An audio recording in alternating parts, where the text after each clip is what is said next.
میں additional D G health doctor Javed Pervaiz نے press conference سے خطاب کرتے ہوئے کہا، اب صرف ہم نے کوالٹی پہ کوالٹیٹیو امپرومنٹ کرنی ہے. کوانٹیٹیز تو ہر جگہ ایکس رے پہنچ گیا ہے، ہر جگہ ڈیجیٹل ایکس رے لگ رہے ہیں، ہر جگہ سی ٹی سکینز لگ رہے ہیں، ایم آر آئیز لگ رہے ہیں، لیب فیسلٹی امپروو ہو رہی ہے. اب صرف ہم نے کوالٹی پہ کنسنٹریٹ کرنا ہے.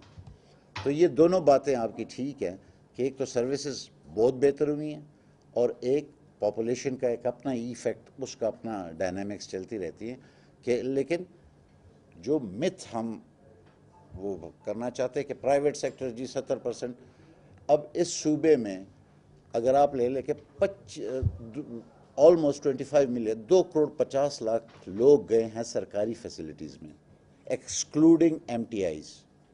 ریڈنگ میں تو میرے خیال سے روزانہ 15,000 لوگ جاتے ہیں. Additional D G health doctor Javed Pervaiz نے مزید کہا، یہ سب سے زیادہ جو ہم انسسٹ کرتے ہیں،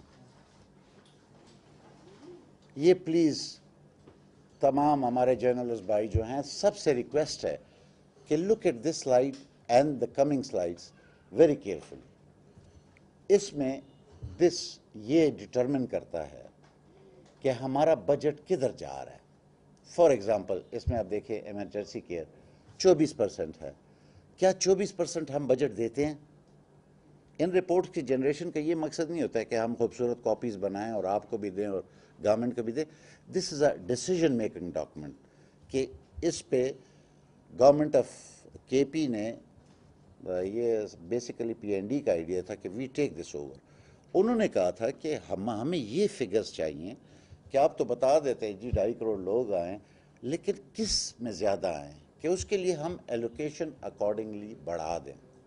تو یہ بیسیکلی پی این ڈی نے انیشیٹ بھی کیا تھا کہ یہ ہم لیں گے. اب تو خیر سے ہمارے سارے ملازمین بھی ریگولر ہو گئے تو وہ ایک ہیک اپ بھی چلا گیا ہے.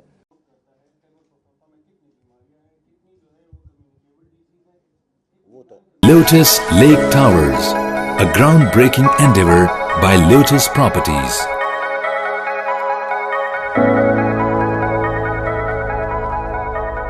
پاکستان میں پہلی مرتبہ حالات حاضرہ کے مختصر مگر جامع پروگرامز، خبروں، تبصروں کے علاوہ دیگر سماجی، تجارتی، ثقافتی، تفریحی، معلوماتی، مذہبی، تعلیمی، صحت اور بچوں کے پروگرامز صرف TNN TV پر.